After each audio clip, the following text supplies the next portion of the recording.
Wait a minute. Okay. Let's start, guys. Okay.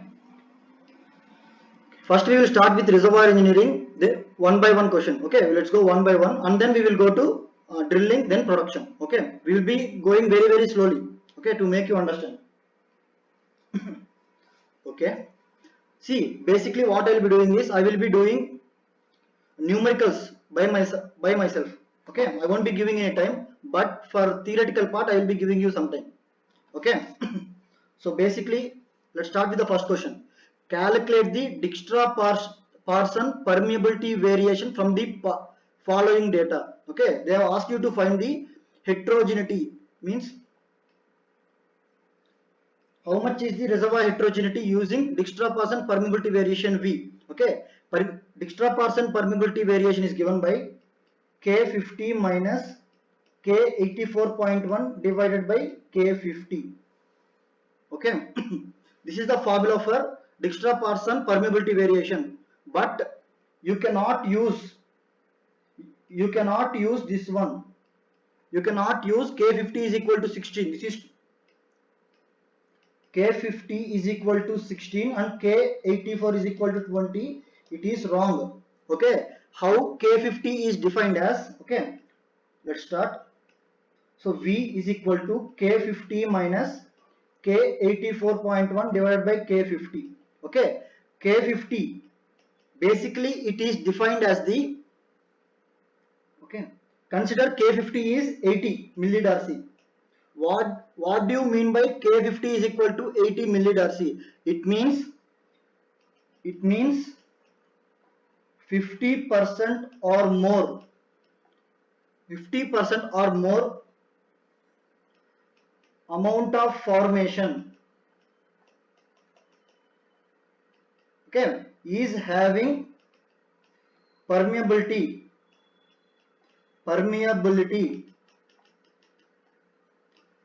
greater than or equal to 80, means 50% or more amount of percentage of the formation is having 80 millidarcy or more.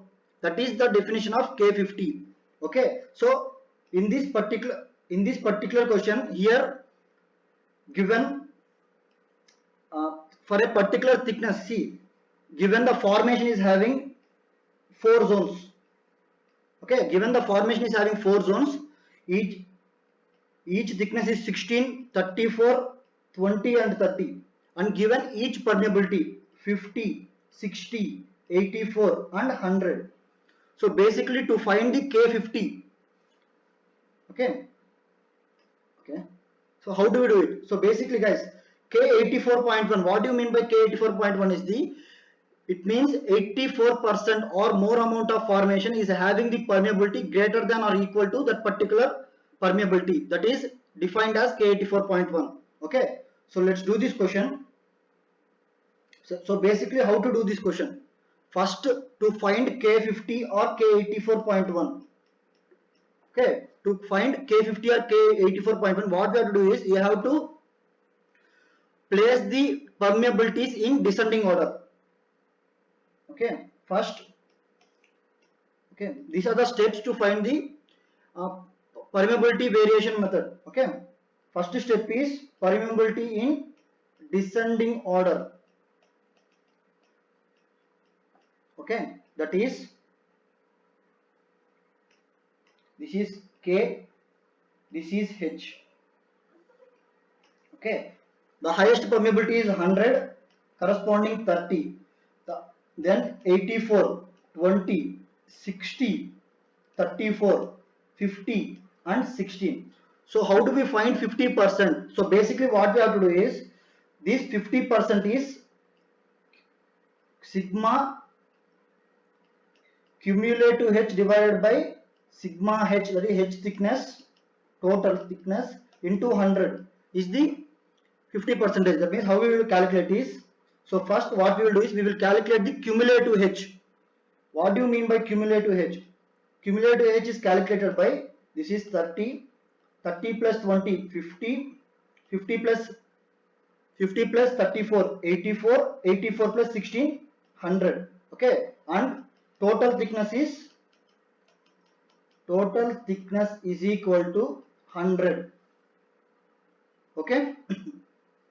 Then what we will do is we will use cumulative H divided by total thickness into 100.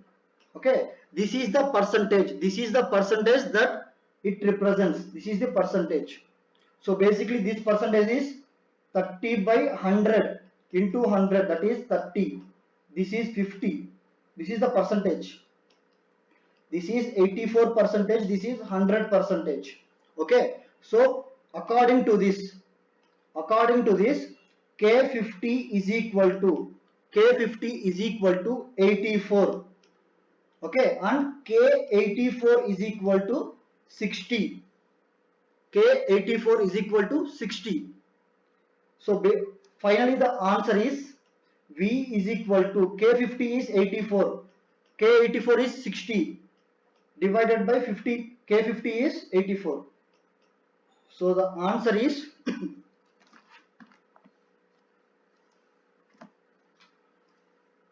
84 minus 60 divided by 84, that is 0.286 is the Dijkstra-Parsons permeability variation. Okay, so basically what I have done, let me explain the process again. So basically what we are doing is, first we will place the permeability in descending order.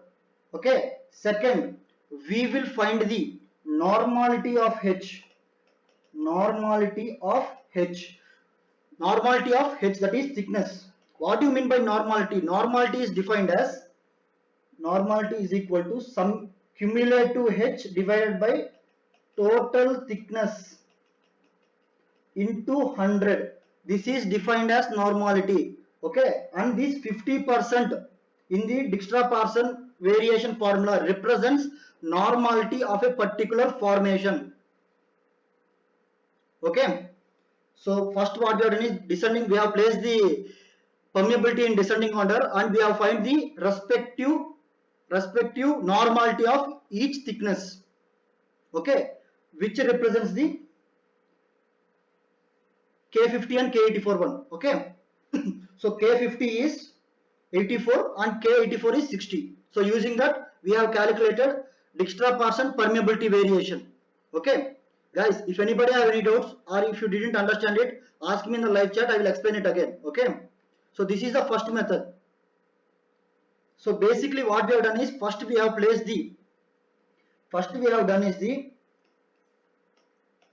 permeability in descending order. Okay, along with the H. Then what we have done is we have find the cumulative. Yeah, that is the definition of no. See guys, this is the process that Dijkstra-Parsons and okay, this is the process that Dijkstra-Parsons has found. Okay, this is the process that Dijkstra-Parsons has found. Okay, this is the process. Okay, how do we do it? Means the derivation of K50 minus K84.1 divided by K50 is not important. The only thing you have to know is how do we calculate K50 and K84.1. Okay, why it should be in descending order? That's not important because it is the process. Okay, it is the process for finding heterogeneity of a formation. Okay, so let's go to the next question. Okay, I think everybody write down this one if you want. Let's go to the next question. Okay, guys, give your answers. Okay, give your answers. I will explain this. Everybody give your answers. This is the multiple select questions.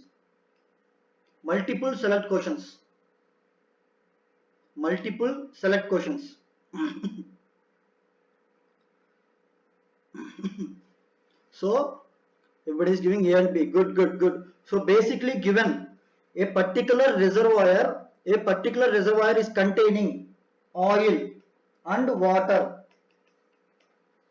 Okay, a particular, see, in a reservoir there is oil and water. Okay, given ASW is the adhesive forces between solid part and solid matrix and water. Okay, and if it is greater than 1, it means these forces are attractive forces.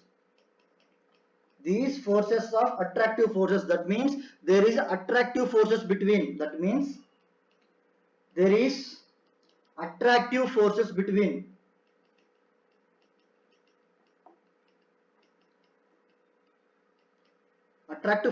solid matrix and water.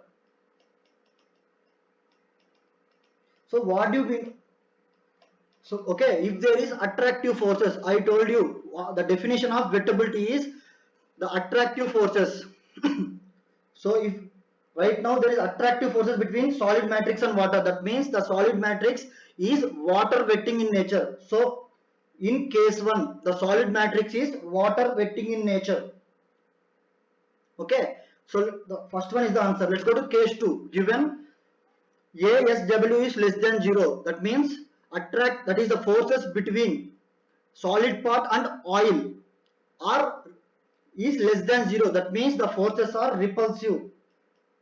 That means the solid part is not, it means the solid part is pushing away the oil that is coming towards it. That means the solid part is non-wetting towards oil, which means as the reservoir is containing only oil and water, as the reservoir is containing only oil and water, as the oil is non-wetting, automatically the water becomes wetting. So the answer is A comma B. Okay. So the answer is A comma B. Okay. I think nobody have any doubts in this question. So let's go to the next one. Yes. So this is actually a very good question. Let me solve this. So basically, given if a rock,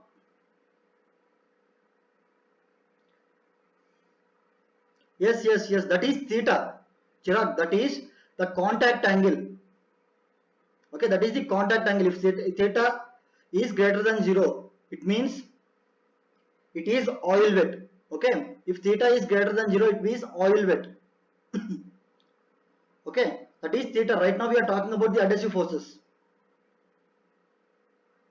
Okay, right now we are talking about the adhesive forces. There the theta is different. That is the contact angle. Okay. Did you get it, Chirag? Yeah, wettability index actually, correct. That is correct. Okay. So let's go to the next one. See, if a rock sample is having given grain volume is 216 cc. Okay, and given bulk volume 500 cc. Okay, and given oil is entering the dry core. Okay, given there is a core sample, it is having bulk volume as 500 cc and grain volume as 216, and the pore volume becomes bulk volume minus grain volume, that is 500 minus 216, 284 cc. Okay, so given oil is entering, Q is entering the dry core sample at a flow rate of 6 cc per second.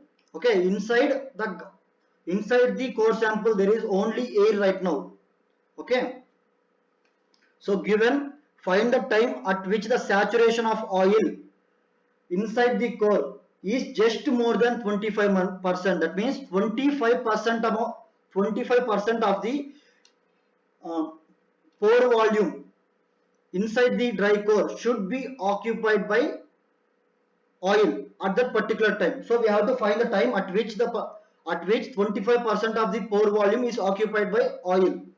Okay, so let us calculate the first the pore. See, we have calculated pore volume. Okay, so let us calculate the volume of oil at 25% saturation.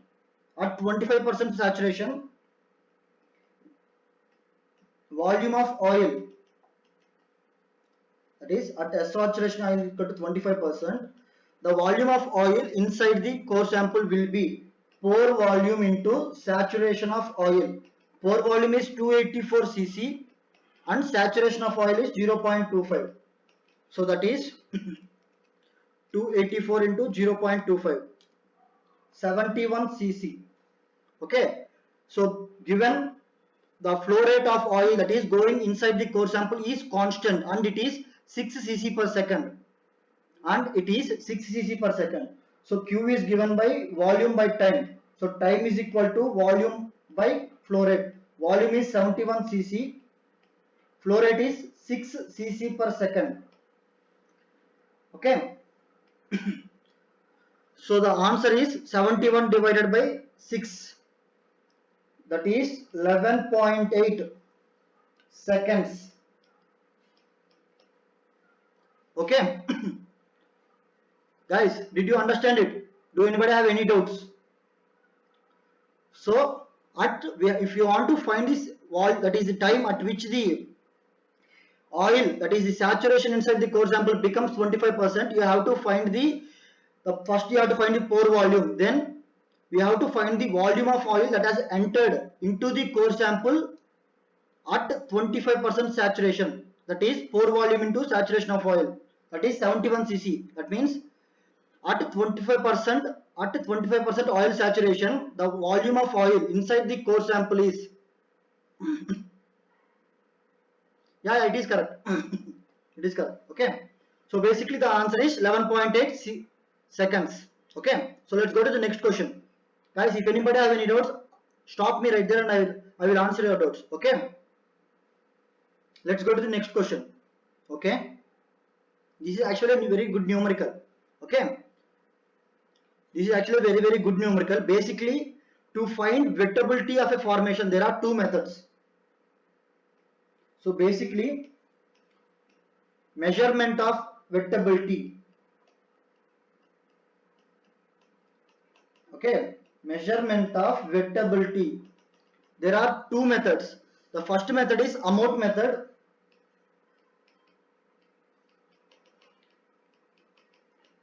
The second one is USBM method. Okay, in Amott method and USBM method, we calculate wettability index. We calculate wettability index, which is equal to cos theta. Okay, we calculate wettability index using these two methods. Okay, that is using two methods. In Amott method, wettability index is given by VW minus VO. VW is the displacement of water ratio, the displacement of water with oil ratio. VO is displacement of oil with water ratio. Okay, and in USBM method, it is a graphical method. We use the area of the curves. We use area of the graph to find the wettability index. That is, wettability index is equal to logarithmic A1 by A2. Okay, what do you mean by A1 by A2? So basically, in this particular diagram, A1 is the total area that is present below this curve. Below this curve, what is the total area? That will be A1. That is, A1 is equal to AP plus AW, and A2 is given by the volume, that is the area occupied below this curve. So A2 is equal to AV plus AO. Okay, so finally wettability index is equal to logarithm of A1 divided by A2, that is logarithm of AP plus AW divided by AV plus AO, that is logarithmic of AP is 8 centimeter square, AW is 10, AV is 4 and AO is 12. Okay, from that what we will do is, there is no definition. The AP and AV is this particular area, the area below the second one, the second curve. Okay, These particular second curve is obtained during imbibition process. Okay, during imbibition process. Okay, we should take only drainage process. Okay, so basically we will get 18 divided by 16 logarithmic value. So basically what we are getting is a positive 0.1178 is the answer if given wettability index is 0.1178. So yeah, it is there in Abhijit Dandekar book. Okay, this is very important because experimental methods of rock properties are very important. Each and every rock property experimental methods are very important. So basically what we got is wettability index is greater than 0, that is cos theta greater than 0. If cos theta is greater than 0, that means okay, that means theta value Abhijit Dandekar. Okay, I will explain all the books that you need to require to study in the last. Okay, you don't need to worry. Should be in between 0 to 90. Okay, if cos theta is greater than 0 means theta value should be between 0 and 90. That means the answer is A. The rock is preferentially water wet. Okay, it is very important to study the experimental methods of rock properties. Okay, so this is one method of calculation of experimental calculation of wettability. Okay, that is USBM method. Okay, so let's go to the next question. Do anybody have any doubts? See, basically what we are doing is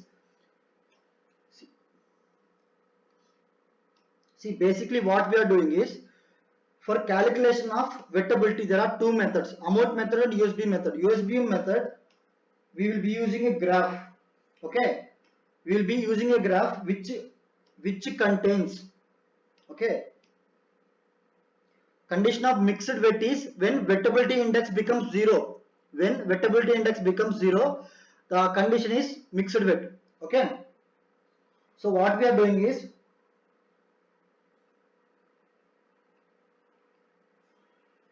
okay, this is the area is A1, the area of this is A2. Okay, these curves, okay, these curves are drawn using, okay, are using displacement of oil with water and water with oil. Okay, similar to drainage process. Okay, similar to drainage and imbibition process, what we will do is first we will displace oil with water and we draw the first curve. Okay, second we will displace water with oil and we will draw the second graph. Okay, and we will find the area between the graphs to calculate the wettability index, which gives us the wettability of the formation. Okay, these are the two methods and it is important for you to remember them. Okay,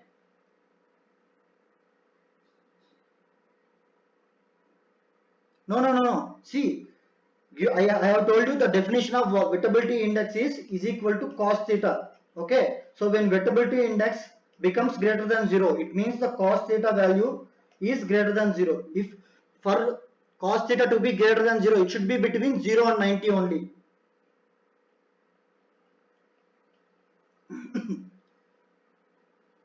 Okay, and greater than 90 it becomes a negative value.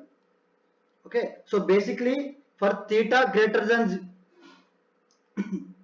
okay, that basically wettability index greater than 0 means water wet, wettability index is equal to 0 means neutral wet or mixed wet. guys, there is a difference between mixed wet and neutral. Okay, wettability index is equal to 0 means neutral wet and wettability index less than 0 means oil wet. Okay, let's go to the next question. Okay, I think I have explained everything in this particular question. Okay, let's go to the next question. Okay, see, this is very important. So wettability index greater than 0, water wet, wettability index is equal to 0, neutral. Okay, there is a difference between neutral and mixed. Okay, remember that also. Oil weight. So basically wettability index is equal to cos theta. So this is important, remember this one. So basically mixed weight means if a particular rock, okay, I am telling about mixed weight. If a particular rock has, consider the red one is, if the particular formation is having different rocks and those different rocks are having different wettabilities, consider the red one is oil weight, okay, and the blue one is water weight, then this particular rock is called mixed. Then this particular rock has mixed wettability. Okay, if the attractive forces between oil and solid part is equal to attractive forces between rock and oil, then it is called neutral weight. Okay, in this particular question, yes, the answer is A. Okay, the answer is A. So let's go to the next question. Okay, this is actually a very good question. Guys, I will give you some time, try to do this question yourself. Okay, give me your answers. This is an easy question, it does not require more time. Try to do this question yourself, 1 minute. Okay, I will give you 1 minute, try to do this question yourself.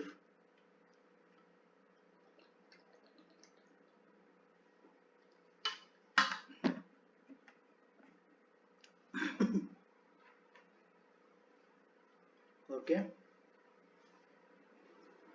29.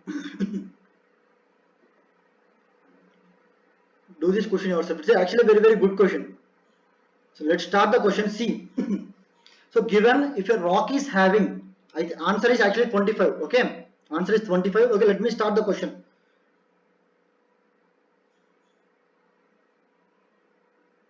Log, no, we won't use logarithmic. You are talking about well logging or log graph.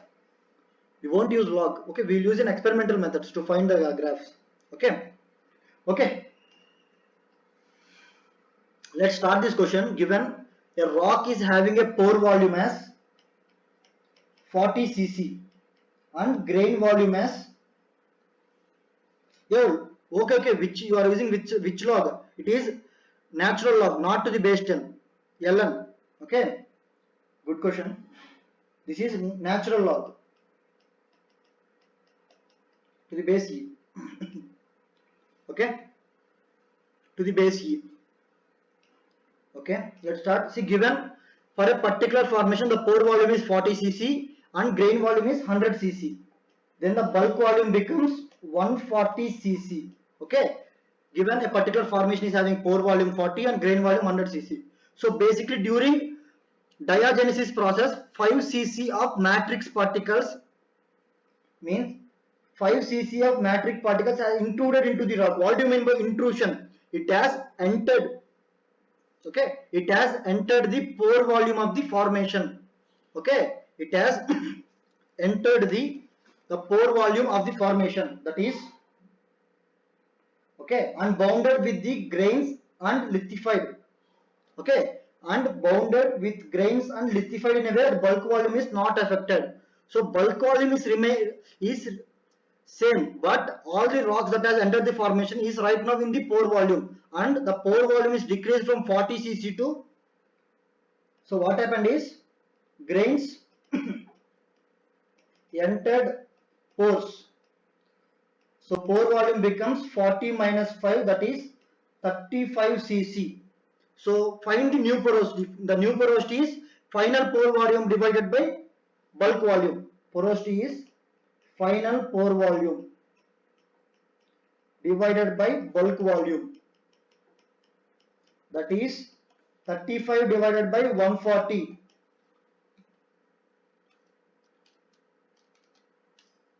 0.25 is the answer. Okay. This is actually a very easy question, very easy question. Okay, I don't think anybody have any doubts. Okay, let's go to the next question. Yes, guys, this is a good question. Can anybody give me the answer? Yes, it does take 1 minute. It just take only 1 minute. You should know the concept. If you don't know the concepts, the answer will be wrong. Okay, if you don't know the concepts, the answer will be given wrong. See, to understand reservoir engineering, you shouldn't remember the formula. You shouldn't understand the concepts. Okay, so let's start with the question. See, given there is gas and water in a particular system and it has a capillary pressure, PC is capillary pressure between gas and water is 10,000 psi. Okay, and given pressure in the water phase is 2500 psi, and given, see, this is important. If the gas is the wetting phase, okay, given the gas is the wetting phase, calculate the gas phase pressure in psi. So basically capillary pressure is given by pressure in the non-wetting phase,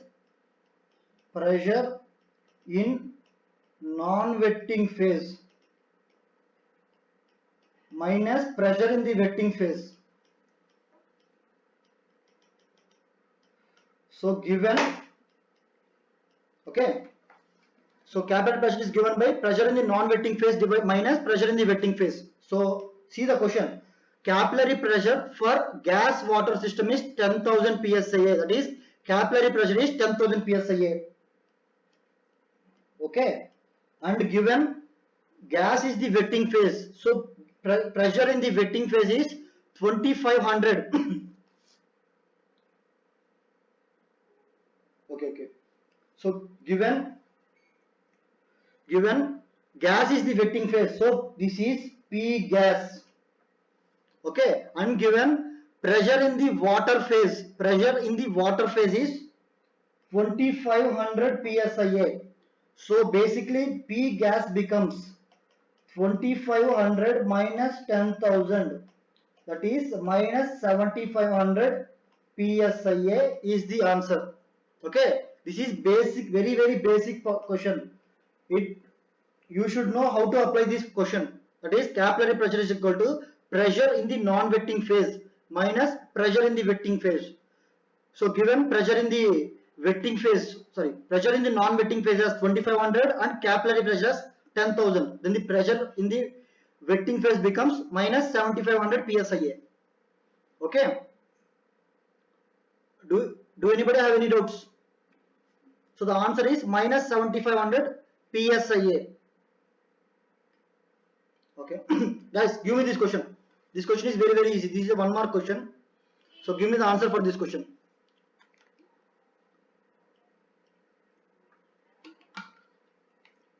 Yes, it actually is a very easy question. The net to gross ratio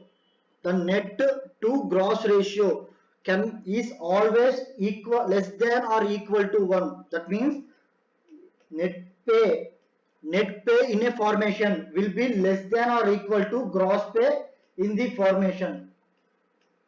Okay, net pay in the formation is always less than or equal to gross pay in the formation.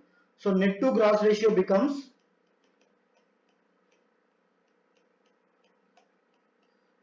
1. Okay, the answer is C. This is actually a very easy question. Okay, so let's go to the next one. Yeah, this is a very easy question. Can you give me your answers, guys? Yes. Okay, this is actually basic knowledge. That is, permeability is a tensor quantity. Okay. Let's go to the next one. Okay, this is a multiple select question. Okay, and this is actually a very good question, guys. This is actually a very good question. Can anybody give me the answer for this question? There are 2 options correct for this question. That is a multiple select question. Okay. No, see, permeability. Okay, permeability is a scalar. See, how do you take tensor quantity? Basically, permeability is having direction and magnitude. Okay, but permeability does not undergo law of addition of vectors. Okay, it does not undergo, that means horizontal permeability plus vertical permeability does not become effective permeability. It does not accept the law of addition of vectors. Okay, so the answers for scalar and vector is wrong. And basically tensor is a quantity which is having direction and magnitude. Okay, it is having direction by two, but it does not uh, go it does not go through the it does not allow. Okay, basically it does not allow the vector. Okay, if a particular quantity is called tensor, if it does not go, okay, if it does not go to, it does not wait a minute, see, if it is not scalar and vector, it becomes tensor. Okay, that is the basic thing, if you understand it. Okay, we don't need to go into very basic, but tensor is a quantity which has direction and magnitude, but it does not approve law of addition of vectors. Okay. Okay guys, let's go to the next question. So give me the answer for this question. This is actually very okay. If give me the answer for this question. Girish, are you asking for previous question? For previous question, even though it is even if it is MSQ, it is the yes. Even if it for MSQ, it will be only tensor only. It won't the scalar and permeability won't come into it. Okay, sorry, scalar and vector does not come under permeability. Okay, guys, give me the answer for this one. Do anybody know? So basically, this is actually a very good question. So if you remember Dalton's law of partial pressures, we use bubble point is equal to summation of, okay, bubble point is equal to summation of Zi PVI. Okay, and dew point is equal to summation of Zi divided by PVI. Zi PVI.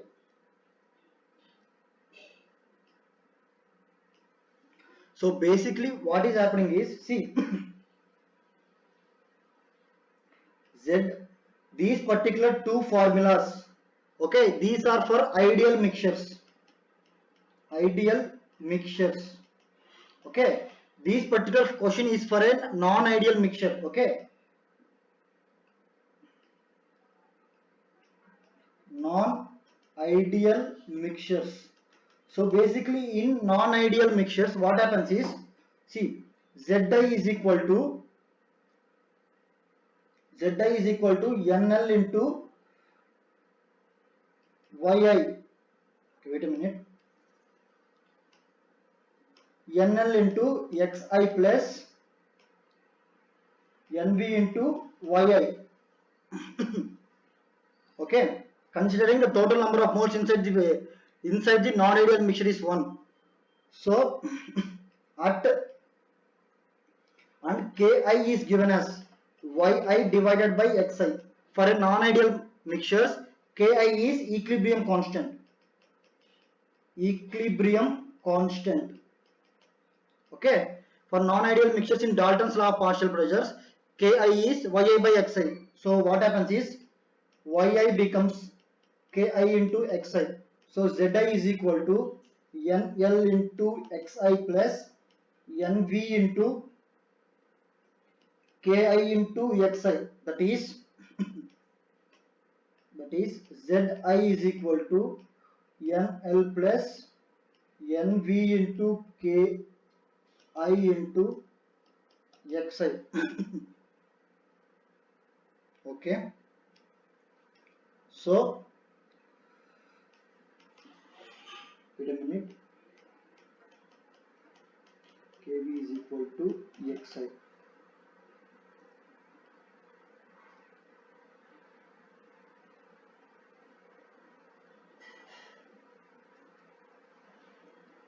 Okay.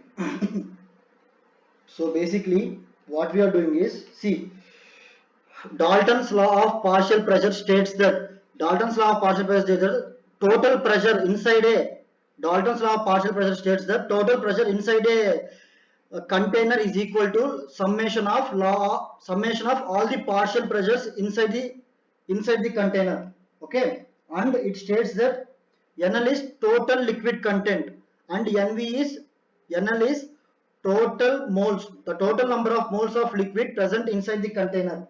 Okay, if you have studied Dalton's law and Raoult's law, then you will get it. So basically inside a container there are the number of moles of liquid is NL and number of moles of vapor is NV. Okay, so by Dalton's law,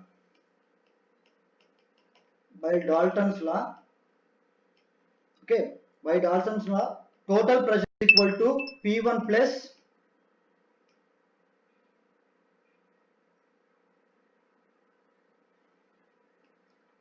wait a minute.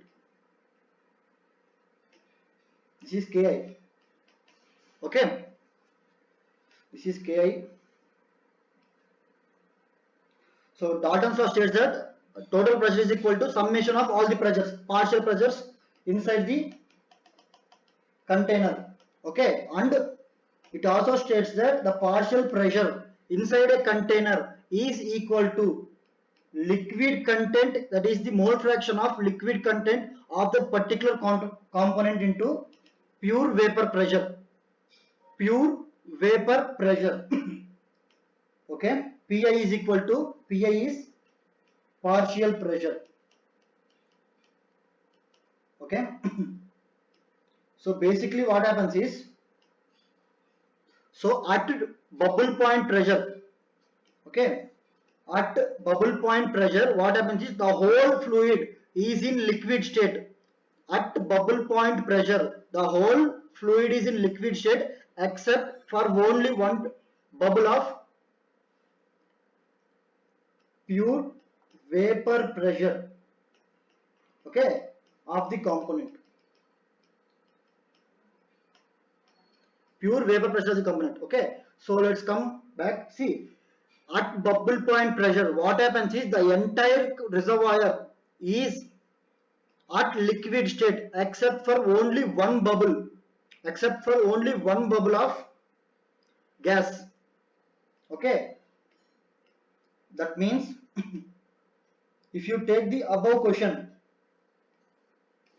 okay, if you take this particular one, so the number of moles of vapor, okay, the number of moles of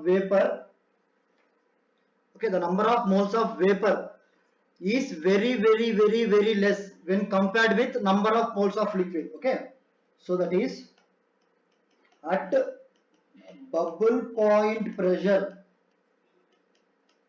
so the number of moles of liquid is greater than number of moles of vapor. So take this one. Okay, take this one.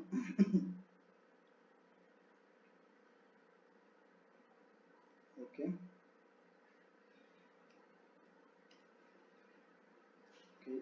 This one becomes Zi. Okay, wait a minute. So basically Zi becomes Zi divided by number of moles of liquid. So as NL is very high than NV, NL, okay, wait a minute.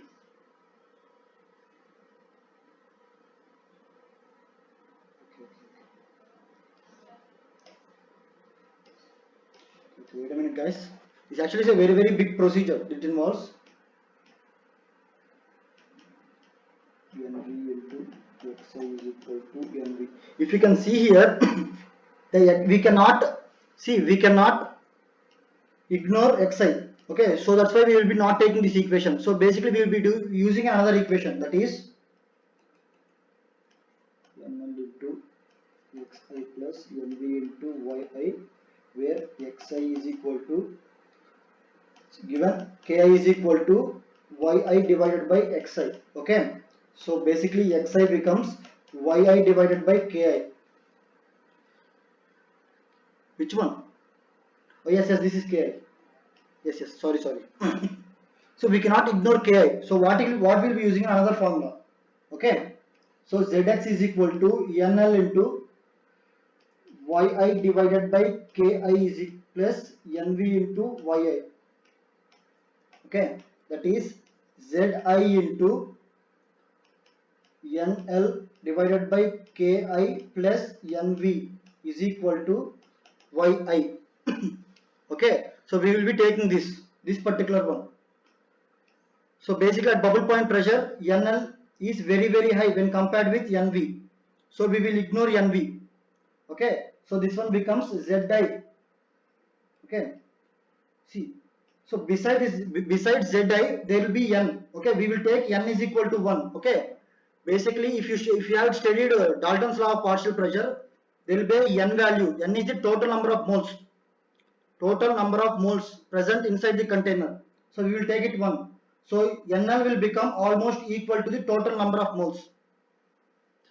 See, this is not lengthy. Okay, basically I am trying to explain this to you in basic terms. Basically if you want to see, if you want to do it, we can do it easily. How we can do it is, see, basically zi by ki, it represents bubble point pressure.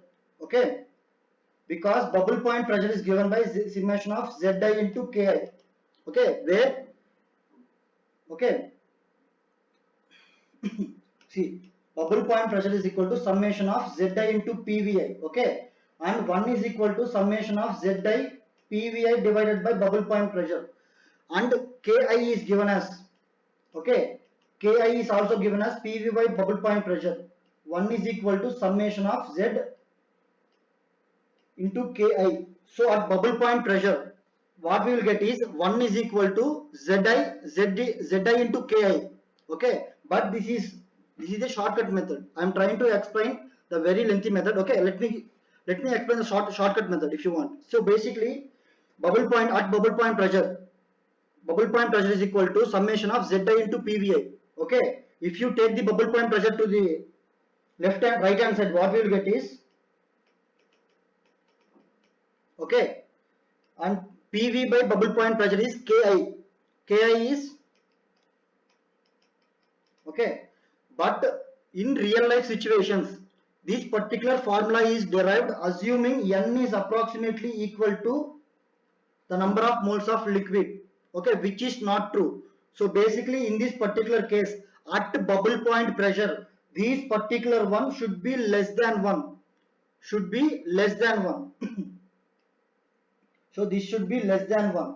So for zi, summation of zi into ky is equal to less than 1 occurs at bubble point. That means single phase liquid. Single phase liquid. Yeah, actually it is taking very point. I think it is very difficult for you to understand because I have to explain the whole concepts. Okay, I have to explain the whole concepts, and it will be difficult for you to also understand if I go on fastly. Okay, try to understand the shortcut method. Okay, so basically, see, basically at bubble point pressure, summation of zi into pvi for ideal gas mixtures. But for real life situations, what happens is n is not approximately equal to nl. Okay, in non-ideal mixtures, what happens is n is not approximately equal to nl. So basically if you take summation of ki, the ki value will be much less than the ideal gas mixture. So this one will become a single phase liquid. Similarly, if you send this one to the right hand side, summation of Zn dew point pressure dew divided by pvi. So equilibrium ratio is given by pure vapor pressure divided by total vapor pressure. Okay, if you have studied this one, you will get it. So it is Zi divided by Ki. Okay, this is for dew point pressure. Dew point means the total fluid that is present in the inside the container is gas. Okay,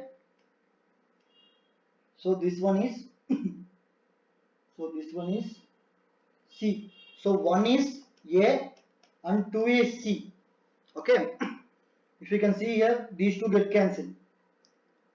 And as I have told you, yeah, it is also an Abhijit Dandekar book. Okay, see these, to understand this you need to understand the concepts, guys. Okay, so you can also do this using the shortcut method, that is this one. Okay, this particular formula is at liquids, this particular formula is for gases. So basically if Zi PVI becomes greater than 1, it means it represents a two-phase region. Okay, it represents a two-phase region. If this one becomes greater than 1, it also represents two-phase region. So the answer is A and D. Answer is A and D. Okay, I think nobody has understood this one, right? Has anybody understood this one? How do this is done? So this is actually this understanding this particular one requires concepts from the starting. Okay, what I will do is tomorrow I will make a do the whole thing in one particular one. Yeah, I will post this particular answer in portal. Okay, you have to understand the whole procedure that is involved in understanding this one. Okay, this is actually a very good question. Similar type of questions will be given in GATE. Okay, so basically they won't see this is a very large thing. So basically I am trying to make you understand the whole process. That's why it is taking time. But if you have understood the concept, it will take only a minute. Okay, so I will post this particular answer in group. Guys, this particular question, so before I have told you Xi is equal to PVI divided by total pressure. Okay,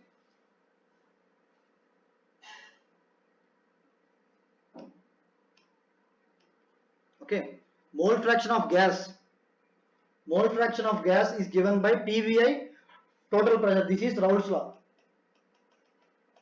Okay, and we get total pressure from total pressure is equal to sum of partial pressures. Sum of partial pressures. So this is given by Dalton's law. Okay, this is given by Dalton's law. The total pressure is 17.8 plus 1 plus 0.4 plus 0.2 plus 0.6. This is the total pressure.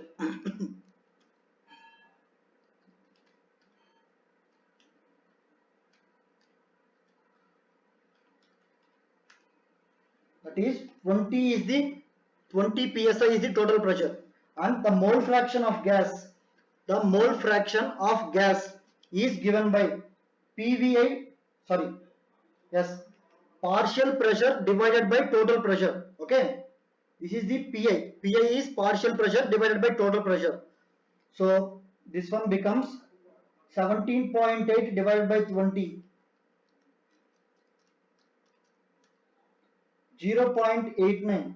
Okay, 1 divided by 20,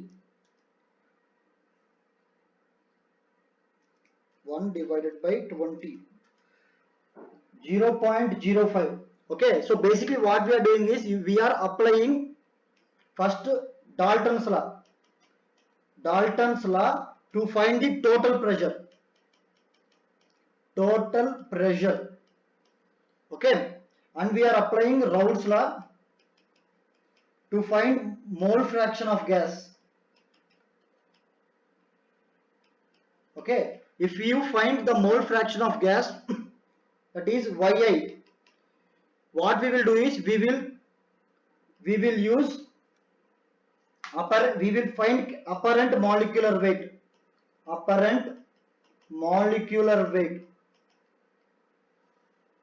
Yes. Okay, we have to use Dalton's law, Raoult's law and apparent molecular weight formula, summation of Yi into Mi.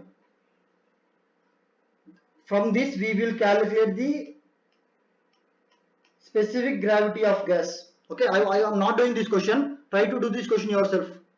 Okay, so what we are doing is we are calculating the mole fraction of gas using Raoult's law.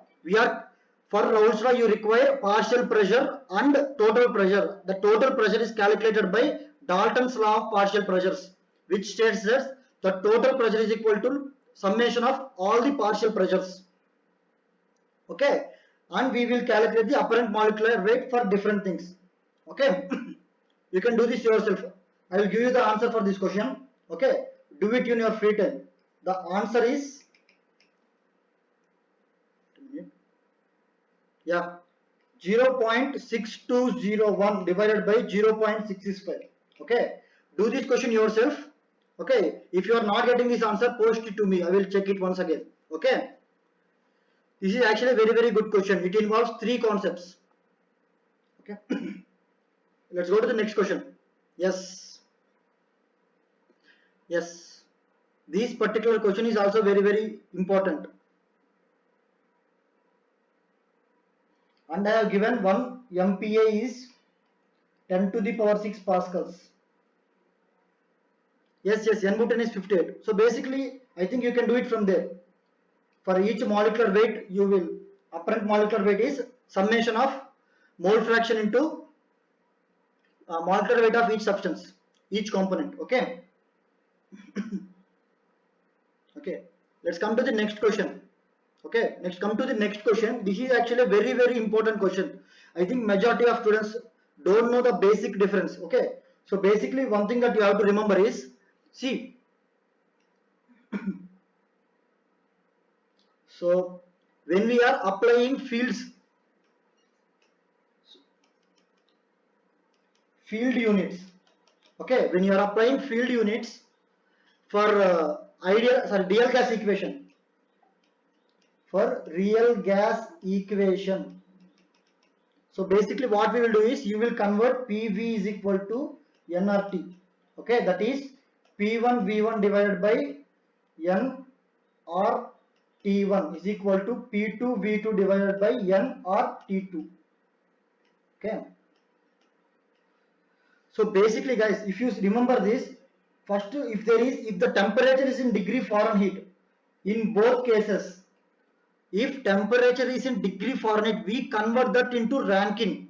We convert that into Rankine because, okay, we convert that into Rankine.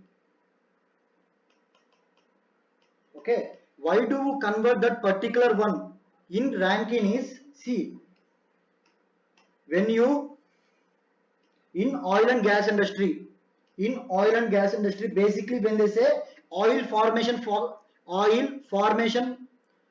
gas formation volume factor, they will specify the units. Okay, they will specify the units. They will either say reservoir centimeter cube per surface centimeter cube. Wait a minute, that is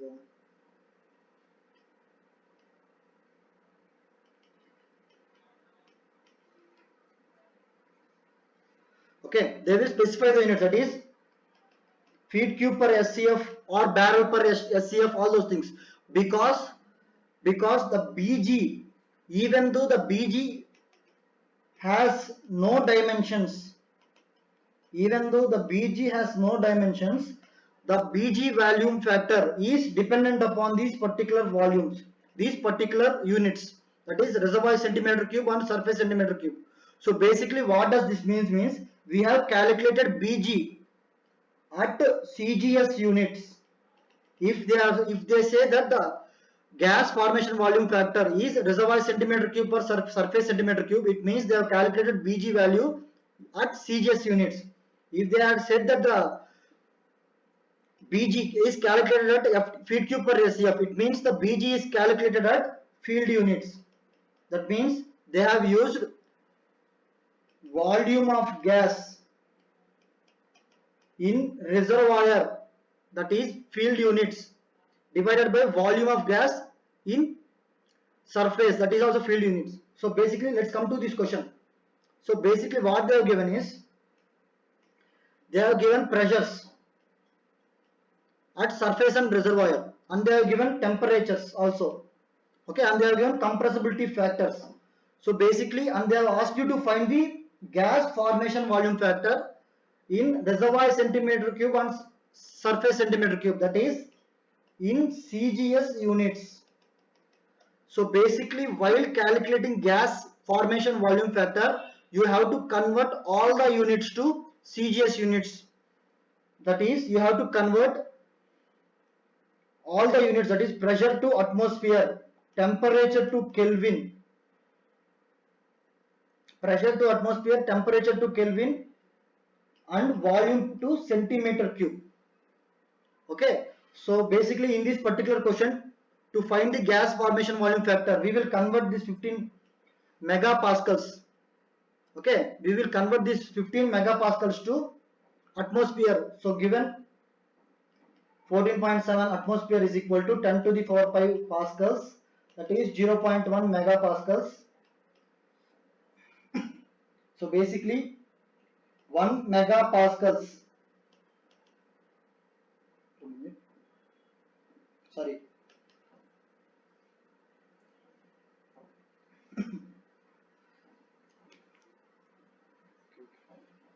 0.1 megapascals, and 1 megapascal is equal to 147 atmosphere. Okay, so basically you have to convert all these units to atmosphere, this one to Kelvin and this one to Kelvin, and we have to apply P1 V1 P surface, V surface, Z surface, T surface, P reservoir, V reservoir, Z reservoir and T reservoir.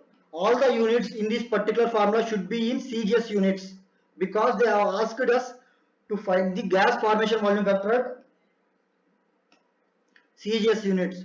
So the answer will be V reservoir to V surface. Okay, this one should be in atmosphere, this one should be in Kelvin, this one should be in,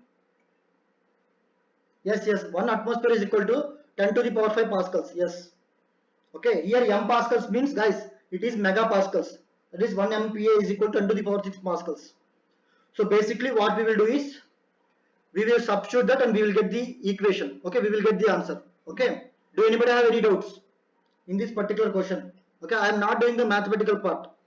I am not doing the mathematical part. I think you can do that yourself. Do anybody have any doubts in this particular question? If you have, you can ask me. See, we are converting it. Okay, the conversions, we are applying conversions. Okay, sorry, so this is wrong. So basically, I see in the first video that I have posted, I have given you the conversions, that is pressure conversions is 1 atmosphere is equal to 14.7 psia is equal to 10 to the power 5 pascals. Okay, so 1 atmosphere is equal to 10 to the power 5 pascals, that is 0.1 megapascals, that is 1 megapascal is equal to 10 atmosphere. Yes, you can watch the conversion video. Okay, it is on a YouTube channel. So basically we will convert it like this.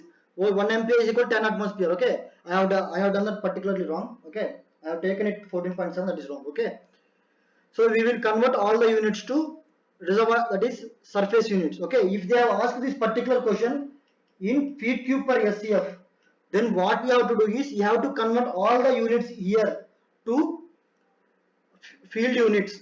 Okay, because even though the gas formation volume factors has no dimensions, it is the units of gas volume factors, gas formation volume factors in oil and gas industry are always specified. Okay, this is the reason why we are specifying the units. Okay, this is the reason why we are specifying the units for gas and gas formation volume factor. So remember this.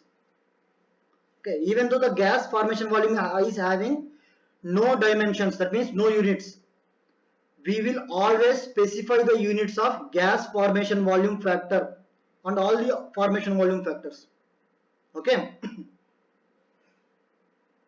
So okay, let me give you, see guys, you can do this yourself. If you have any problem, contact me privately. Wait a minute.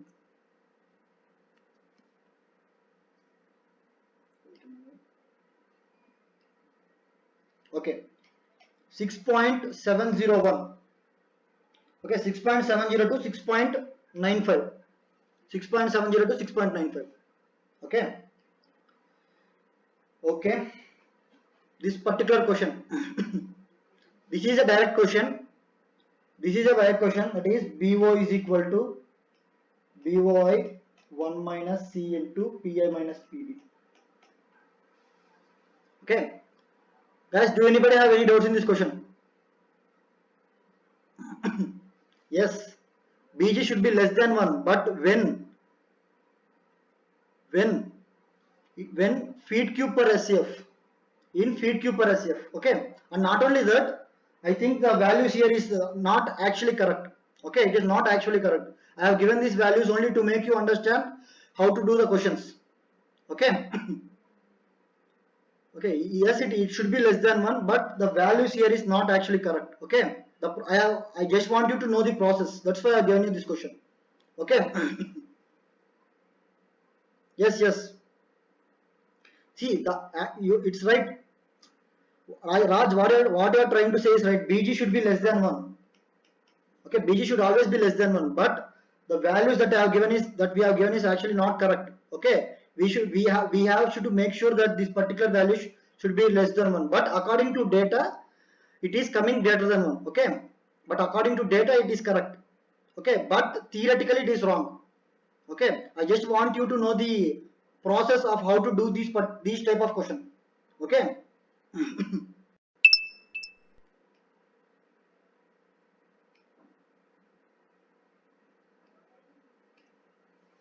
Okay, according to the answer it is correct. Okay, I think, do anybody have any doubts in this question? This is a direct formula. I think you know, this is directly from Tariq Ahmed. Okay, so the answer is, let me give the answer. Yeah, 1.23000 to 1.2400. Okay, you can do this yourself. This question is directly from Tariq Ahmed. Okay, guys, actually Raj is right. Before Raj says that BJ is less than 1, actually that is right. Okay, VG should always be less than 1, but in this particular question what happened is the data that we have given is wrong. Okay, but the answer is right. The procedure, I want you to know the procedure rather than the answer. Okay. That's why I given you this question. Okay, I think this question is easy. You can do this question yourself. Yes, this particular question.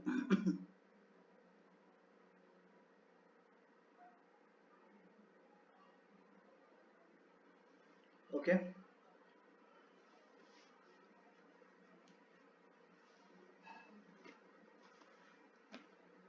which one? This one. Okay, I will do this one else. Okay, let me see. Let me start the question. Given a PVT cell is containing, okay, this one. Yeah, Amay Kumar, I think you can directly solve it from the formula. Once try to do that from formula. It is actually very easy. Okay. Okay. BG problem. Okay, I will do that problem. I will do that problem separately, and I will talk to you separately. Okay. Let's go to the next one. I think it is becoming late. Okay. Okay, let's do this question, guys. Okay. Given a PVT cell is containing, given there is a PVT cell. Okay. The entire PVC cell is having 320 cc of oil. Okay, that is initial pressure is 2500 psi. Okay, when the pressure is reduced to 2000 psi, so the volume has increased to 335.2 cc. Okay, the volume, the total volume of the reservoir sample. Okay, this is single phase. Okay, this is two phase, because given the gas was bled off and found to be occupying the volume of. So basically in this particular one, this particular 335.2 is containing 0.145 SCF and 303 cc of oil, that is at the rate P is 2000 psi. Okay, when we brought this particular oil to surface, when we brought the particular oil to the surface, what happened is the remaining oil that is present in the surface is 230 cc of oil. Okay, and the amount of gas that is released from 2000 to surface conditions is 0.580 SCF. Okay, so they have given calculate the total formation volume factor in barrel per STP at 2000 psi. So how do we calculate? This is very easy question. The total formation volume factor is defined as total volume of reservoir fluids in reservoir. Okay, divided by. Okay, I will check that answer. Okay, once everybody try to do this question one time yourself. Okay, volume of oil at the rate surface conditions. Okay, the total volume of reservoir oil in reservoir conditions is at 2000 psi. The total volume of oil at reservoir conditions is 335.2. Okay, the volume of oil at the rate surface conditions is 230. So the answer is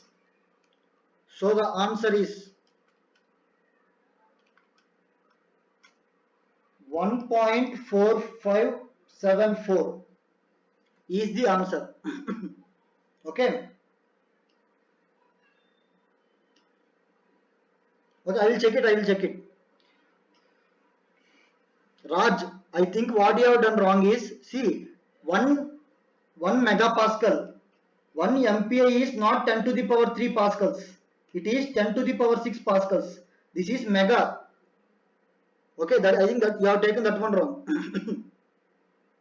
Okay, this is 1 megapascals. In the previous question, 1 MPa is okay. I will check it one time. Okay, I will check it one time. Once send me your procedure through WhatsApp to me. Okay, I will check it. Okay, both of you send me your procedure through WhatsApp. Okay, you can take a screenshot. And send me to the WhatsApp. Okay, or today night you will get all the questions in your test series channel. Okay. Guys, do anybody have any doubts in this question? In this particular question, do anybody have any doubts? BT is defined as total volume of reservoir fluids in reservoir divided by total volume of oil at surface.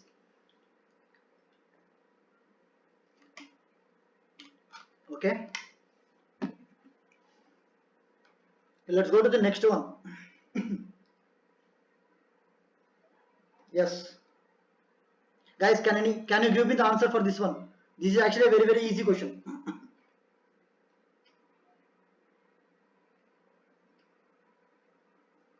This is actually a very easy question. Give me the answer yourself. So basically in this particular one, so calculate the reservoir fluid density. That means reservoir fluid involves both oil and water. Okay, and the average reservoir fluid density is given by saturation of oil into density of oil plus saturation of water into density of water.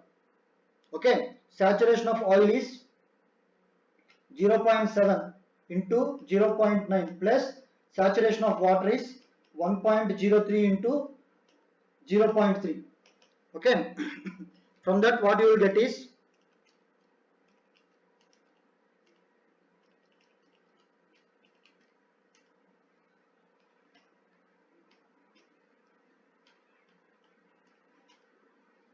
so this is in gram per cc. To convert it into PCF, we have to multiply it by 62.4. So what we will get is 58.6 PCF. Okay, this is an easy question. This is an easy question. Okay, guys, give me the answer. This is actually a very easy question. This is very easy question. Give me your answer. This is very basic. Kinetic theory of gases. Okay. So in Van der Waals equation, A represents the attractive forces. A represents the attractive forces between the molecules, and B represents the volume occupied by the molecules. So the answer is C. Okay, the answer is C. So this is also easy question. Yeah, give me the answer for this question, guys. I think this is also a very easy question. This is a liquid dropout curve. Liquid dropout curve.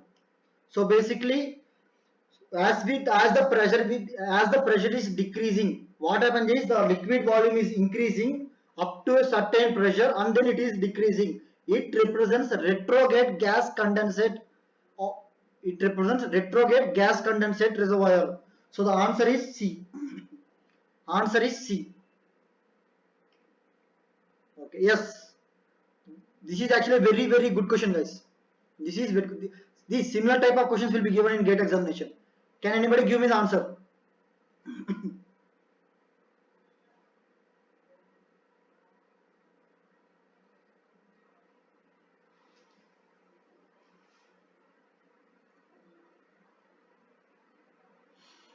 See, so given we have taken a reservoir, okay, we have taken a gas reservoir sample. It means the total amount of fluid is gas, okay, and gas at high pressures.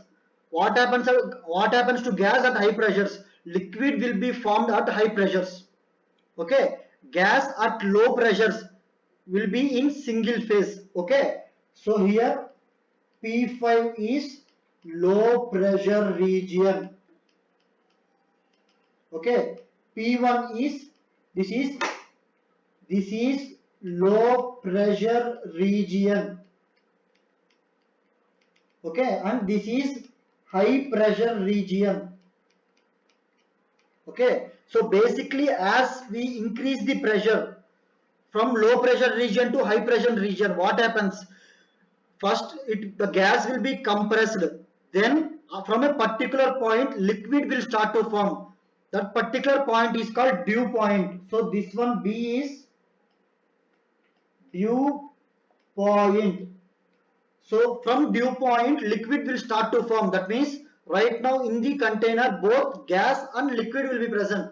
So A is two phase region and C is one phase region. So the answer is A is two phase region, B is dew point, C is one phase region. The answer is B. Okay, the answer is D. Guys, do anybody have any doubt? This is actually a very good question. Like similar type of questions will be given in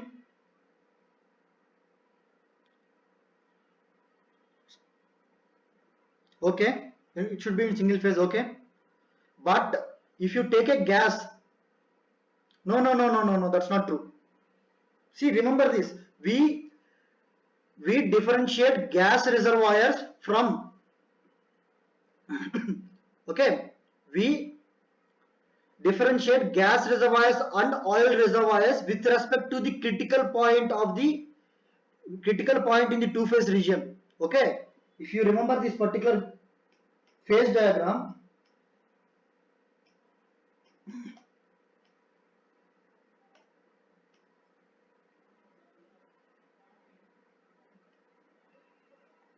This is critical point. Okay, so above critical point gas reservoirs will be present. If you can see these particular region, even though the total above the critical point, even though we consider it as gas, this particular region is containing liquid also, okay.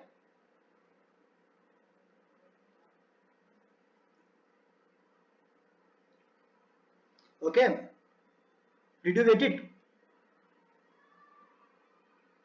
guys? Do anybody have any doubt in this question? I will give you voice access, you can ask me. Yes, high pressure A is two-phase region. Okay, at high pressures, see this is the high pressure zone. Liquid will start to form. Okay, at low pressures, everything will be in gas. Okay.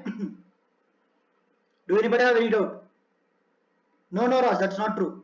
Liquid region is not in liquid pressure. Take a gas. Okay, how do you convert gas to liquid? What will you do?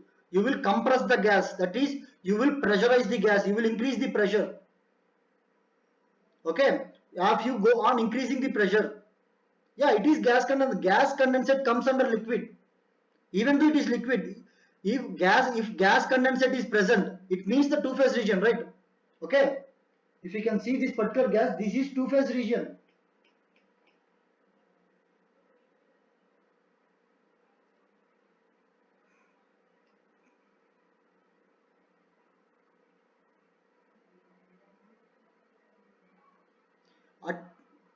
Above dew point pressure there won't be gas. Gas will be,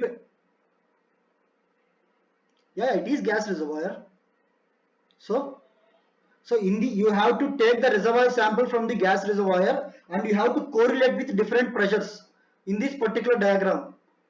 Okay, at to C, that is at low pressures, what is happening is okay, at low pressures what is happening is that particular reservoir sample will behave only as, see the graph. Okay, see the graph, how is graph behaving? It is behaving like this. Okay, once liquid is starting to form, the increase in pressure is very high.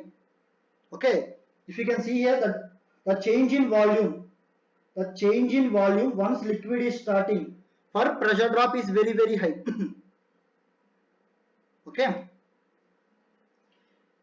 Okay, I think everybody got this question.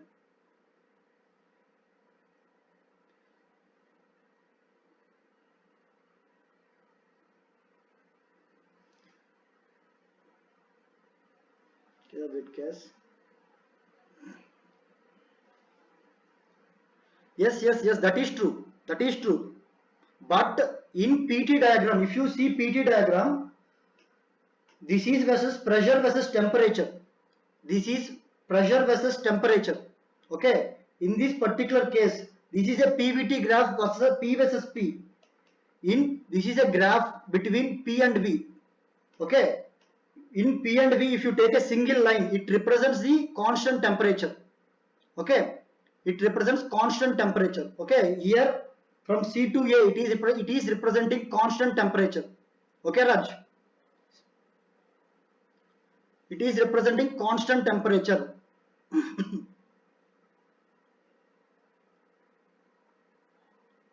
So see, PVT analysis, for if you draw a graph between P and V, what happens is, like this curve will be, if you draw graph between P and V, okay, you will get different lines like this for different temperatures. Okay, this is T1, this is T2 and this is T3. You will get different that is different lines. Okay, so this particular graph represents constant temperature. Once see PV graph, okay, once see PV graph for, okay, once see PV graph for multi-component system. Okay, you will understand this. Okay, everybody who is having doubt in this, once see PV graph for multi-component system. Okay, In this particular case, this is constant, T is equal to constant. Okay, T is equal to constant. Okay, you can personally contact me. Okay, guys, I think I have see the PV graph in your books. Okay, you will understand the theory in here. Okay, let's go to the next one. Okay, give me the answer for this question, guys. Give me the answer for this question.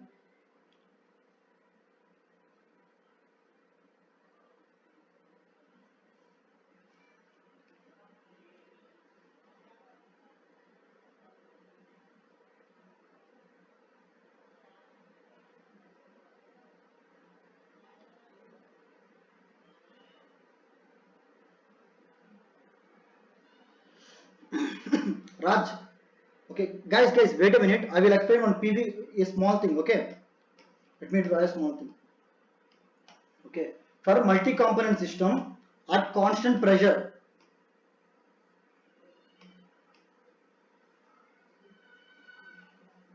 if you remember this graph,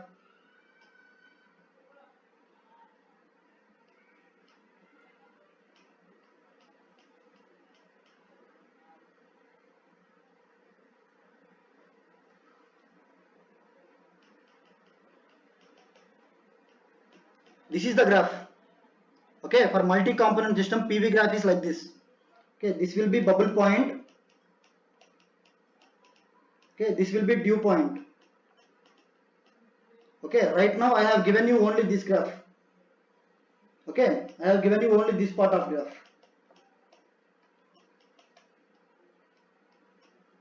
Okay, this is PV graph for multi-component system. Okay. Okay. See, this question is very easy. So basically what you will do is take a constant temperature. Okay, take a constant temperature. Consider this is 0.1. Okay, this is 0.2 and this is 0.3. And if you can see, 0.3 has high density when compared with 2 and 1. Okay, when compared with 2 and 1. So basically the liquid that is present above at 0.3 must have high density. That means it must be liquid. Okay, that means if you take 0.1, the density at 0.1 should be very less. That must be gas. And at 0.2 it is average. This is two-phase. Okay, so basically this is liquid, two-phase and gas. So this particular B curve will be bubble point line and particular A curve will be dew point line. Okay, so A is dew point line, B is bubble point line and X is two-phase region.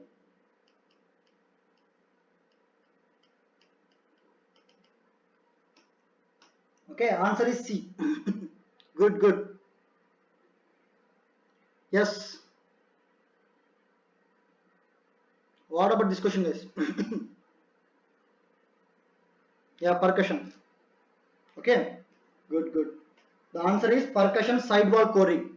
Percussion sidewall coring. Coring methods are three types: conventional coring, sidewall coring, and wireline coring. In sidewall coring, there are two types: percussion and rotary. Percussion means we will use a bullet to go inside and bring the core sample. Okay, in percussion we will use a bullet to bring the core sample.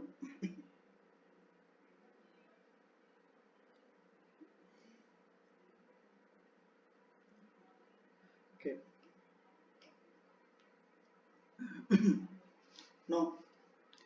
This is given in this is a 3D question. Okay, I will give you the answer. The answer is ABCD. See, experimental methods of porosity. Okay, porosity under normal conditions come under routine core analysis. Porosity under normal conditions come under routine core analysis, but porosity at stress come under special core analysis. Okay, so the answer is A, B, C, D. Porosity and under normal conditions is routine core analysis. Porosity at stress that is at overburden pressure comes under special core analysis. Okay. Okay, let's go to the next one. Okay. Okay. Yes, see, for saving blowing wells, that is for to saving blowing wells, there are two types of wells: relief well and firefighting wells. Relief well saves the blowing wells by producing from the subsurface, whereas firefighting wells saves the blowing well by injecting fluid. So the question is, a producing directional well used specifically in blowing well is answer is B. Okay. Good. Yes. So basically, I think nobody knows this one. So basically, yes. So basically, there are four types of. Write down this one if you want. Four types of onshore land rigs. Okay, the one is cantilevered. So basically what we will do is, we will assemble the derrick, that is the mast, at the bottom, and we will lift it using drawworks on the drilling rig, that is cantilevered. Okay, we will attach the mast at the ground and we will lift the mast using the drawworks, that is cantilevered. The next one is bootstrap. Bootstrap onshore land rig is, we will build it one at a time. So basically what we will do is, first we will build the ground part and we will build the next one and place it using cranes. Okay, using cranes we will be placing one by one on top of each other. Okay, this is bootstrap. The third one is jackknife. In jackknife, the mast will be on top of the derrick, that is on top of the truck, which will be lifted using, see, you don't need to assemble mast in a jackknife, it will be present on top of the truck, so you just need to lift it. Okay, you just need to lift it. Basically consider this is the truck. Okay, the mast will be like this, the first. Okay, these two will be connected like this.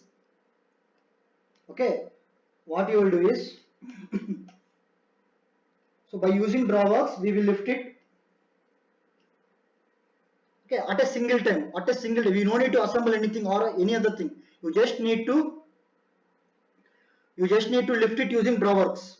Okay, the fourth one is telescopic. Okay, yeah, no, see, I will explain that. Okay, see, basic telescopic is, this is the main mast and inside the mast there will be another one. Okay, the lifting of the mast involves, okay, hydraulic cylinders will be present which will lift, means consider consider this is the hollow mast. Okay, this is the hollow mast, then from inside we will lift it using hydraulic cylinders, this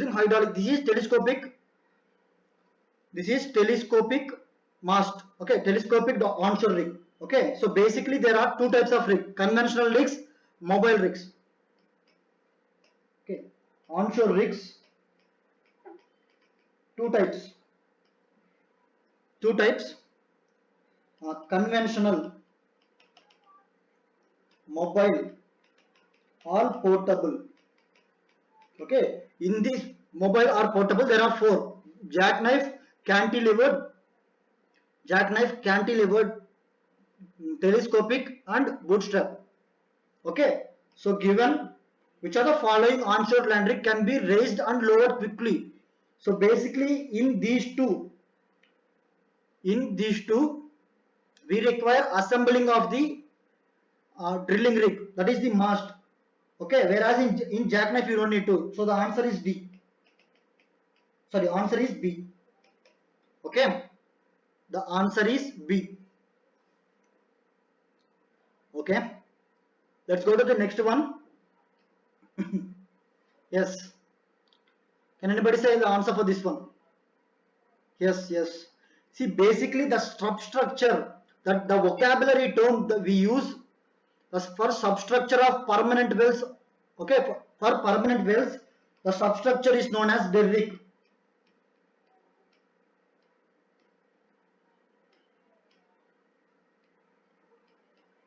Okay, the substructure is known as permanent derrick, whereas mast, the substructure, the vocabulary term for the mast in temporary rigs is known as, that substructure is known as mast. Okay, this is very important. Learn these two terms. Okay, derrick is a term used for substructure of permanent wells. Mast is the term used for substructure of temporary wells. Okay. Yes, this is actually a very good question. Yes, basically bell nipple. Bell nipple is an equipment which, okay, bell nipple is an equipment which converts vertical motion to horizontal motion. That it will, what it will do is it will take the vertical flow of drilling fluid and it will send it to the horizontal flow in the flow return line. Okay, and basically it will be present on top of the blowout preventer. Okay. Okay, what about this one, guys? It is actually a very easy question about regarding drilling methods. Yes, the answer is A and C. If you can see, means choose the statements which are false with respect to drilling methods. Okay, drilling methods, 4 drilling methods: cable tool drilling method, rotatory drilling method, top drive drilling method, and bottom drive drilling method. Okay, let's go to the first statement. The drill bit used in cable tool drilling can be used in rotary drive drilling. It is not true, because in cable tool drilling we will use a drill bit that is not having a nozzle, so we cannot use it in rotary drive drilling. So the first one is false. Okay, and second one is energy required to run a top drive drilling is more than the energy required to cable tool drilling. It is true, because in cable tool drilling the number of equipment present in the cable tool drilling is very less. We won't be having well control system, we won't be having rotary system, we will be only having okay, we will be only having a walk beam which will be pounding the formation. So basically this is true. Okay, and cellar is drilled in cable tool drilling, that is false. Cellar is a term, see, basically the main function that is required to drill a cellar is for to make sure that the Christmas tree comes to the ground level. So basically in cable tool drilling we won't be installing any Christmas tree. Okay, that's why we don't need to drill cellar. Okay, this is false. Okay, the next one is time efficiency of top drive drilling is more than rotary drive drilling. What do you mean by that? Time efficiency means the time required to send a drill pipe into the well in top drive drilling is less when compared with rotary drive drilling. So the time efficiency of rotary drive drilling is more than, this is true. So the answer is A comma C. Okay. Okay. Yes.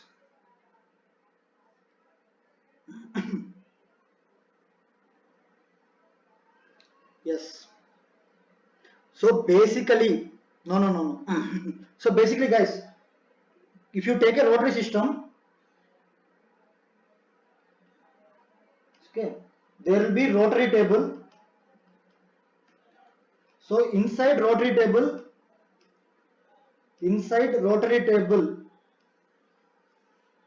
there will be master bushing. Okay, and Kelly. Okay, Kelly. Kelly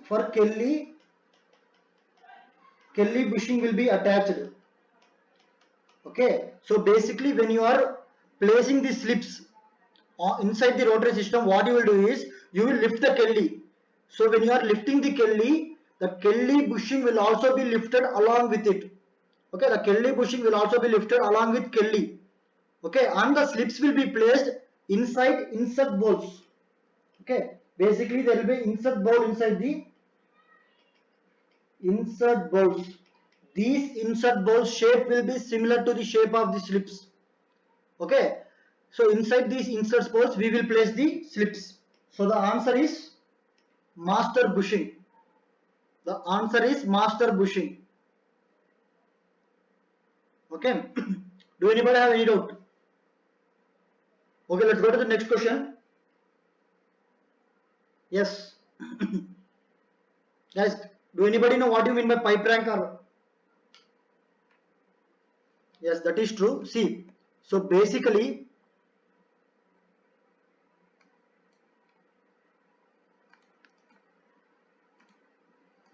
see, I will give you a.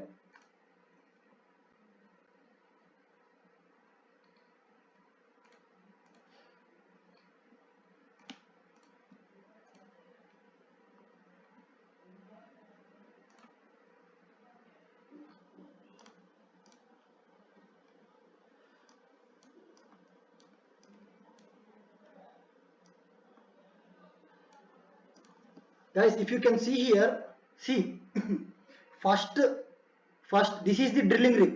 Okay, this is actually a drilling rig. So basically, in a drilling rig, when the tubulars are brought to the rig location, first they will be placed inside pipe rack. Okay, when we require the tubulars to be sent inside the wellbore, first from pipe rack we will bring it to catwalk. This is the catwalk. Okay, this is the catwalk. Okay, from catwalk we will send it to pipe ramp. Okay, so from first what we will do is from it will be when the tubulars are brought to the drilling rig location, they will be placed in pipe rack. From pipe rack we will place it in catwalk. From catwalk we will place, if you want to place the next drill pipe in the mouse hole, okay, we will place the drill pipe in the mouse hole. So to do that we have to bring it to the drilling floor. Okay, from catwalk we will place it on the pipe ramp. Okay, from that we will place it in mouse hole. Okay, so basically from mouse hole what we will do is we will send it inside the wellbore. Okay, during tripping out. Okay, during tripping out of that particular drill pipe we will place it inside the finger board. This is the finger board which is present beside the monkey board. Is finger board. So the correct order of placement of drill pipe during its lifespan is pipe rack, catwalk, okay, pipe ramp, mouse hole, and then finger board. Okay, pipe rack, catwalk, pipe board, pipe ramp, and finger board. The answer is D. Okay, you have to know the terms. You have to understand the terms. The terms are very important. Actually, guys, I have explained this in the video given in Rice lecture series, a free video. Okay.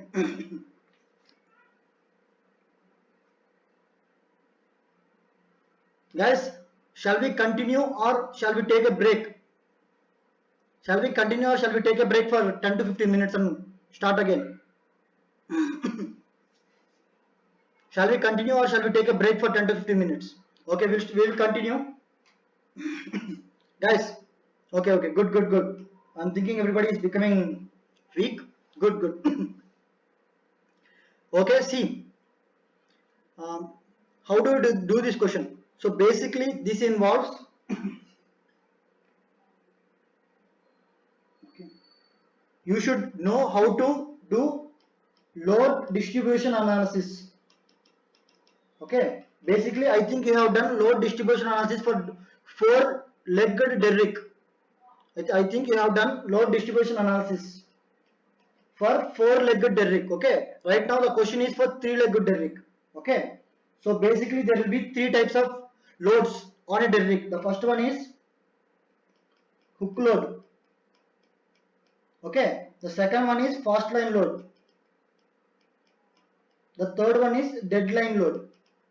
Okay, this is W, this is W by En, this is W by N. Okay, leg A, B, C and D. Let us do the load distribution analysis. So basically hook load is present in the middle of the derrick leg, so it will be equally distributed along the three legs. So that will be W by 3, W by 3, sorry, okay, there won't be any D. W by 3. Okay, now let's come to the fast line load. So in fast line load, this fast line load will be attached to drawworks. Okay, so this fast line load will be equally distributed between B and C.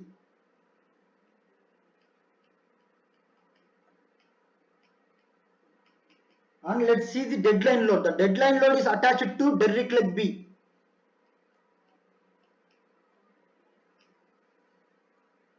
Okay, so I have asked you to find the calculate the load on derrick leg B.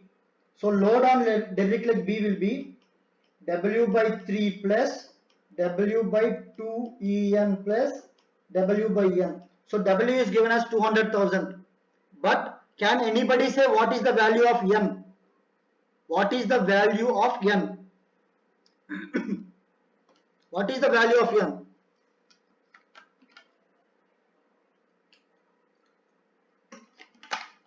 Yes, N is defined as the number of running lines that is present between the crown block and traveling block. Okay, and here given the number of lines attached to the crown block. So the number of running lines will be 12 minus 10, 12 minus 2. So N is 10. W is 200,000. How do we calculate efficiency? Efficiency is given by K into 1 minus K to the power N divided by N 1 minus K, where K is the friction between metal and drilling line. Okay, that is given as 0.965.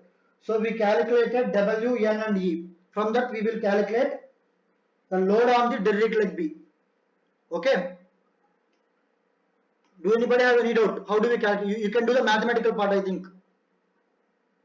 Okay. I think you can do the mathematical part. So basically efficiency is calculated using this formula. Okay. So let me give the answer. The answer is 98750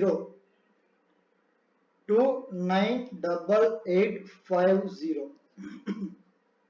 Okay. Let's go to the next question. Yeah. Guys, this is very important question. Once try to do this yourself. Give me the answer for this question.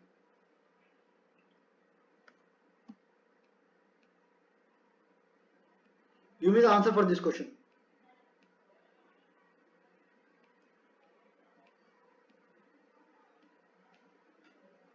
See. So let me explain this. Wait a minute. See. See, basically pumps are mainly two types. Okay, pumps are mainly two types: centrifugal pump, reciprocating pumps. Okay, reciprocating pumps are high pressure and low volume pumps. Okay, they can generate high pressures. Okay, we require high pressures to circulate the fluid, so the circulating pumps are reciprocating pumps. Okay, circulating pumps are reciprocating pumps because reciprocating pumps are high pressure and low volume pumps. Okay. Mixing pump, these mixing pump will be present in mud mixers. They will mix the fluid, means mixing pump should handle high volumes of fluid. Okay, that means the centrifugal pump is low pressure and high volume. Okay, the main characteristics of centrifugal pump is it can handle high volumes and low pressure fluids. So mixing pump is centrifugal pump.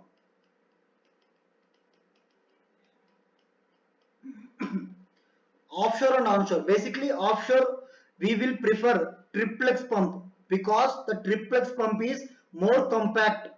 Okay, no less fluctuations, more compact pump is the triplex pump when compared with duplex pump. Okay, so in offshore we will be preferring triplex pump. Okay, so offshore triplex pump. Okay, onshore duplex pump. Okay, so the answer will be C.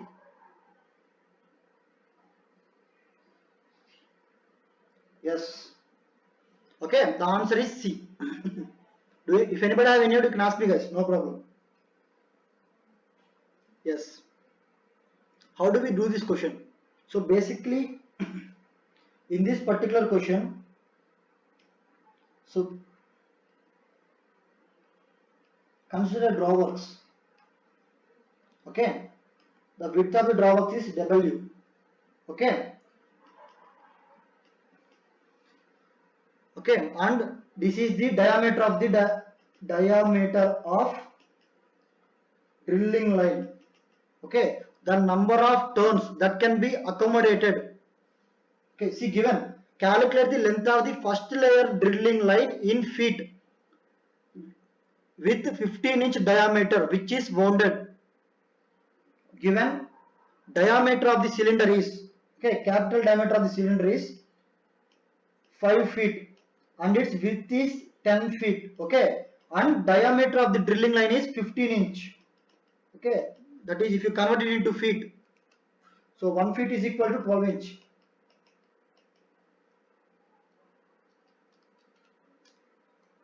1.25 inch. 1.25 inch.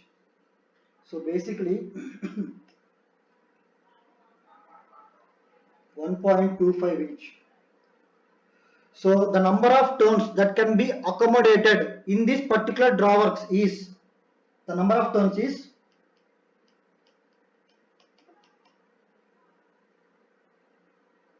1.25 feet. What is 1.25? Okay, sorry, this is 1.25 feet. Good. So the number of turns that can be accommodated in this particular drawworks. So given the width is 10 feet, the number of lines that can be accommodated is width by diameter. That is 10 feet divided by 1.25 feet. 10 divided by 1.25. That is 8 turns can be accommodated on the surface of the drawworks. If you calculate the perimeter of one turn and multiply with number of turns, you will get the answer. So let us calculate the perimeter of the first turn. So given diameter of the cylinder is 5 feet. Okay, and this is the drilling line. This diameter is 1.25 feet. Okay, so we have to calculate this perimeter, this green color perimeter. This green color one perimeter is given by, okay, length of one turn is equal to perimeter of the green circle. Okay, that is pi by, okay, 2 pi r. R is the radius. 2 into pi into radius is capital D by 2 plus small d by 2. Okay, that is pi d plus d. Okay, so length of one turn is 5 plus 1.25 feet into pi. So length of one turn is 19.635 feet. If you multiply that with the total number of turns in the drawworks, that is into 8. we will get the length of first layer line.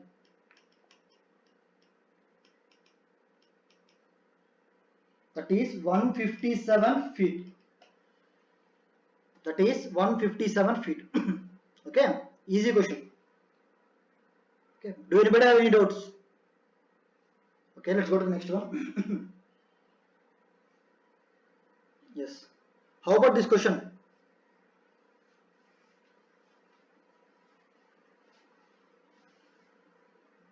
Okay, I will explain this again. See, basically what we are doing is we are calculating the length of the first layer drilling line. Okay. So what we will do first, we will calculate the number of turns. Okay, in a drawer, the number of turns in a drawer. This is 1, this is 2, this is 3, this is 4, this is 5, this is 6, this is 7.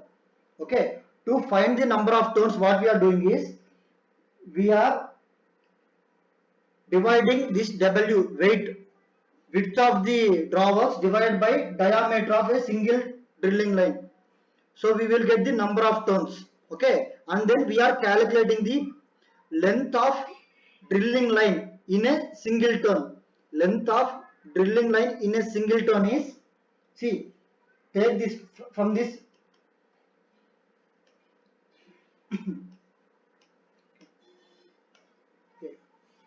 Take this drawers. Okay, take this one as a drawer.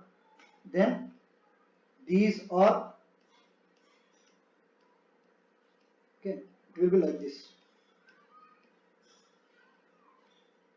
This is how the drilling lines will be present. Okay, so basically we are calculating the number of turns W by diameter D. Okay, and we are calculating the width. If you can see from side angle, okay, if you draw a diagram from side angle, that is what we will get is, it is diameter of the drawers, and we will get small d as diameter of drilling line. Okay, so we are calculating length of a single turn of drilling line. Okay, this will be the length of this green color one will be the length of the drilling line in a turn. Okay, we are calculating that as using perimeter formula. That is, perimeter is, consider this is the radius r. The length of the drilling line in a single turn is 2 pi r. So radius is given by, this is capital D by 2 and this is small d by 2. 2 pi into capital D by 2 into small d by 2. That is pi into d plus d. Okay, this is length of single first layer drilling line. Okay, so if you multiply that with the number of turns, we will get the length of the drilling line in the first layer. Okay, so let's go to the next question. See, given a well, so given there is a well, okay, 10,000 feet, and entire well is filled with 13.5 ppg. So let us calculate initial hydraulic pressure, that is 0.052 into 13.5 into 10,000, 7020 psi. Guys, do anybody have any doubt in this question, or shall I skip the question? If anybody have any doubt, only I will teach it. This is an easy question. If you have any doubt, ask in the live chat. Don't feel obligated. Okay, I will explain it if you have doubt. If everybody has no doubt. Okay, see. So initially given a well has been drilled to a depth of 10,000 feet. Okay, using a mud density of 13.5 ppg. On reaching 10,000 feet, what happened is, okay, on reaching 10,000 feet, what happened is, okay, see, once we have reached, gas has entered the wellbore and it changed the density of the fluid. Okay, that is 10,000 feet. So basically this 13.5 has been reduced to 12.8. It is reduced to 12.8 ppg for first 900 feet. Okay, and it has been reduced to 12.5 from 900 to 7,000 feet.